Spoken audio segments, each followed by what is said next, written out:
لوکا 3 باب اس کی 4 آیت اس کی تلاوت کرتے ہیں۔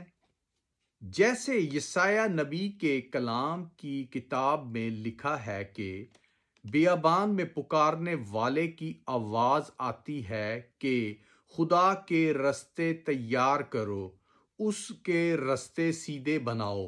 ہر ایک گھاٹی بھری جائے گی اور ہر ایک پہاڑ اور ٹیلہ نیچا کیا جائے گا، اور جو ٹیڑھا ہے سیدھا اور جو اونچا نیچا ہے ہموار رستہ بنے گا، اور ہر بشر خدا کی نجات دیکھے گا۔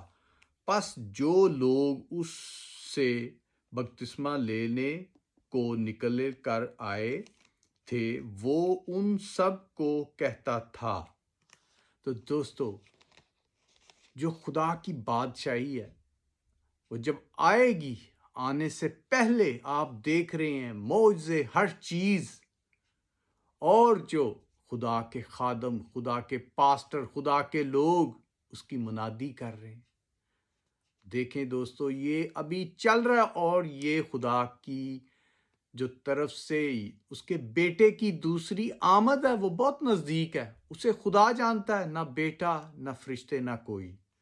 تو اس کے دوستو دیکھیں، آج کل خدا پہ ایمان لا رہے ہیں لوگ، بہت سے لوگ نجات پا رہے ہیں، بپتسمے لے رہے ہیں، اس کے پیچھے ہو رہے ہیں۔ بہت سی قومیں جو پہلے نہیں تھا، اب دیکھیں دن بہ دن بڑھتے جا رہے ہیں جو خدا پہ ایمان لا رہے ہیں، باپ اور بیٹے پہ، یسوع پہ۔ آپ بھی خوش نصیب ہیں، ان میں جو بھی نہیں ایمان لائے اس پہ لائیں۔ پریز دی لارڈ۔